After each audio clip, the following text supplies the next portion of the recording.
সাতক্ষীরার এমপি গাজী নজরুল যে ঘটনাটা ঘটিয়েছে সে বলেছিলেন যে এটা নাকি তার প্রথম কুকর্ম।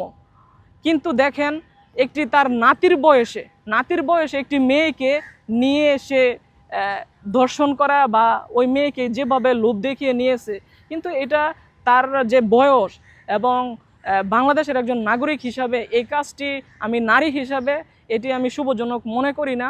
কিন্তু তাদের এক নেত্রী বলেছিলেন মানুষের যখন বয়স হয়ে যায় মানুষ নাকি শিশুপ্রেমিক হয়ে যায়। এগুলো কি? এগুলো তো পাগলের প্রলোভন। এগুলো কিন্তু ফ্যাসিস্ট আওয়ামী সংগঠনের এমপি মন্ত্রীরা কিন্তু এই কালচারটাকে অ্যাপ্রুভ করেছিলেন।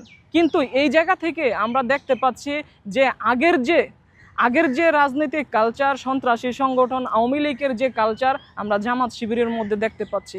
আপনি জেনে থাকবেন আজকেও কিন্তু গাজী বলেছিলেন যে ওই দিনের ঘটনাটাই নাকি তার প্রথম, কিন্তু আজকে আমরা আরেকটা তার ভিডিও দেখতে পেরেছি।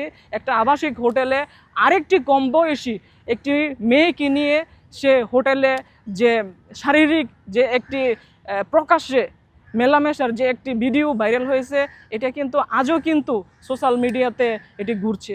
কিন্তু দেখুন, মানুষকে লোভ দেখিয়ে, মানুষকে বেকায়দায় ফেলে, মানুষকে জিম্মি করে নারীদেরকে যেভাবে ধর্ষণ নিপীড়নের জামাত এবং শিবিরের যে লেবাসদারী মানুষেরা করতেছে, এটি বাংলাদেশের জন্য এবং জুলাই আগস্ট পরবর্তী সময় যে রাজনীতি হওয়াটা দরকার ছিল এটা কিন্তু তারা অবমাননা করছে।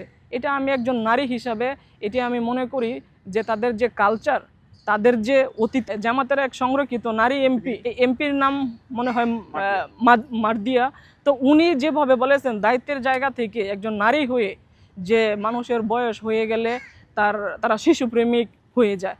আসলে এটা তার মুখ থেকে একজন নারী হিসেবে এটি সোশ্যাল মিডিয়াতে পাবলিকলি বলা আমার মনে হয় উনিও ভুল করেছেন।